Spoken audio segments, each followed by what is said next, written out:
Hi everybody and welcome to today's video. Today I'm reviewing an ink from Lamy, and that ink is Lamy Turquoise. Now this surprised me because this is an ink I've loved for quite a while, and yet I haven't done a review of it. And it wasn't until a viewer asked if I had that I realised I hadn't, so I thought, why not do it now? Because this is such a beautiful ink, and it is a favourite ink from the Lamy lineup.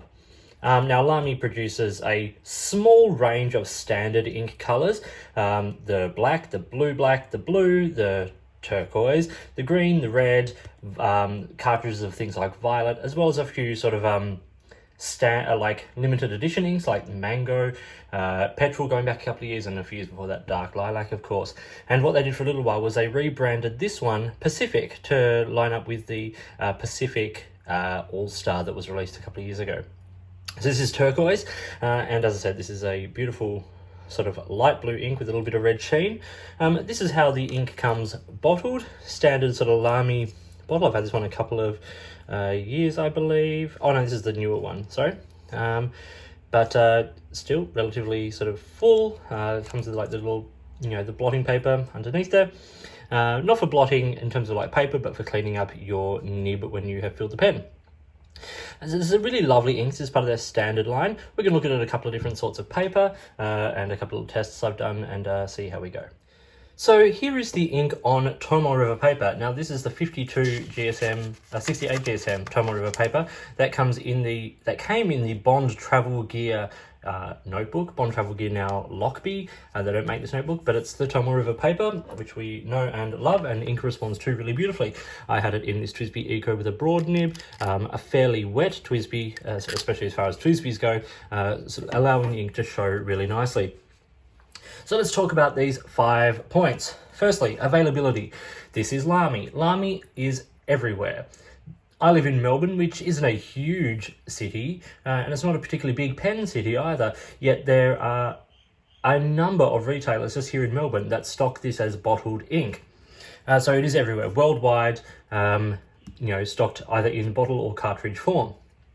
This ink has a sheen on it. Now, not the sort of sheen you get on, say, some of those Organic Studio inks or, KWZ sheen machine or anything, but a nice, really simple sort of halo sheen. Just pick it up occasionally. I'm not sure if the camera's going to pick it up, but like on the A there's just a little bit of halo sheen around where the ink pulls, a nice little hit of red occasionally, which is quite pretty. The ink is affordable. So as you see here, when I'll come to price later, but it's only $20 Australian or $12 US for the 50ml bottle, which is really great value, and cartridges are also fairly affordable. It's a vibrant ink. Now this isn't the sort of blue you might use for professional use, but if you're looking for a bright blue for headers and underlining or those sorts of things, or artwork, this is a beautiful vibrant turquoise blue. And then performance. It performs really well. I've used it on a couple of different sorts of paper, which we'll see. Lower end paper, that's not designed for fountain pens. It has its normal sort of response, but on fountain pen friendly paper, it is just a beautiful ink to use. So, performance. I don't have any complaints. It's got good shade. It's got nice sheen. This is the sort of sheen I like. It's got low water resistance, as we see in the test up here. A lot of the detail sort of disappears and the ink moves around quite a lot. But it has good saturation. And for a light blue, it's easily read, even in the light shading. It has great flow and a really lovely feel on the page. Let's now look at it on a couple of other sorts of paper.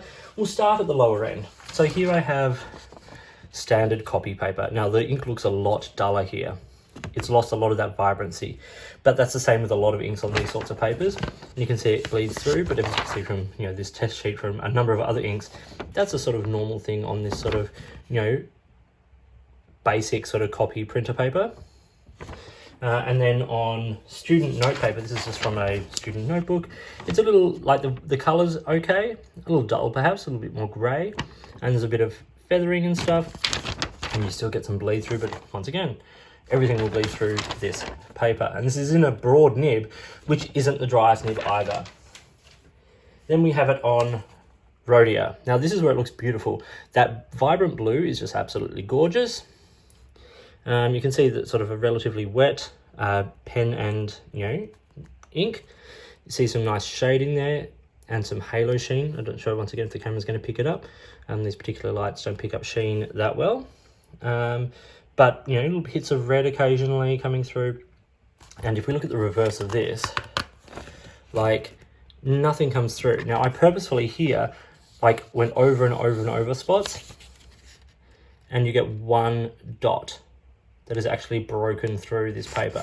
So, you know, we are talking about an ink that performs pretty well indeed. If we look at the reverse of the Toma River page, yes, you get some show through, that's the paper, but once again, nothing comes through except, of course, where we put down a heavy swab of the ink. So, extras on this ink. It's got a really nice subtle sheen, which is great. Price-wise, we've got Australian, it's $19.95 for a 50ml bottle. That's at stores like Milligram. Or USD, it's US dollars, that's $12. That's the Goulet pens price for the 50ml bottle. It's also available in cartridge form, in the typical 5-pack of cartridges that Lamy produces. As I said, it goes by Turquoise. I think you can still also pick them up occasionally as Pacific. A couple of color comparisons here.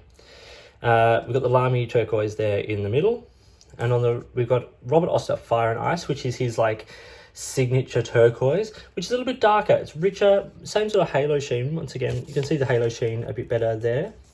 And then on the other side here, we've got Pelikan 4001 Turquoise, which is another absolute fan favorite turquoise.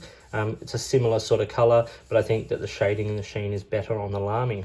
If we look at the chromatography, as the water test would suggest there, not a lot stays behind, just like a tiny sort of like gray sort of line, which is not dissimilar to what we get on the paper.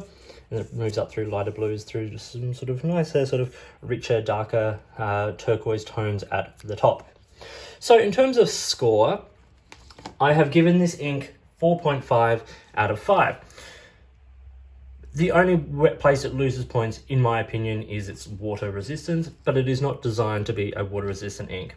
I've written here, it's a classic favorite. If you talk to people about the Lamy inks, of the standard line of inks that they produce, not the crystal inks, where there's a number of very beautiful colors like Amazonite and Beryl and things like that. Of these standard inks that are produced, not the special editions like Dark Lilac, which is my absolute favorite, this is one of those inks that's considered probably the favorite from the Lamy lineup. It's got good performance and it's an excellent price. So I've given it 4.5. Love this ink, love the shading, love the slight hit of sheen occasionally. And just it's a nice pen ink to use in a range of different pens. Everything from, you know, finer nibs through to broader nibs. I've been using this ink for years, as I said, and even in finer nibs, you still get the saturation, you still get some shading. It's just a nicely produced, nicely even-toned ink, and just a beautiful, bright, vibrant color. So that is Lamy Turquoise. Hope you found this video interesting and useful. If you did, give it a thumbs up and subscribe to the channel. Hit the notifications button if you want to stay up to date with the videos that I produce.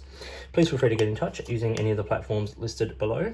You can find me on Instagram or Twitter at @the_offstage_me, or you can contact me on any of my videos here. If you've got products you think I should be looking at, or if there's a way you'd like to support the channel by sponsoring a review or providing an item for review, I would love to hear from you. In the meantime, thank you for watching. Enjoy your pens and your inks, and I'll talk to you soon.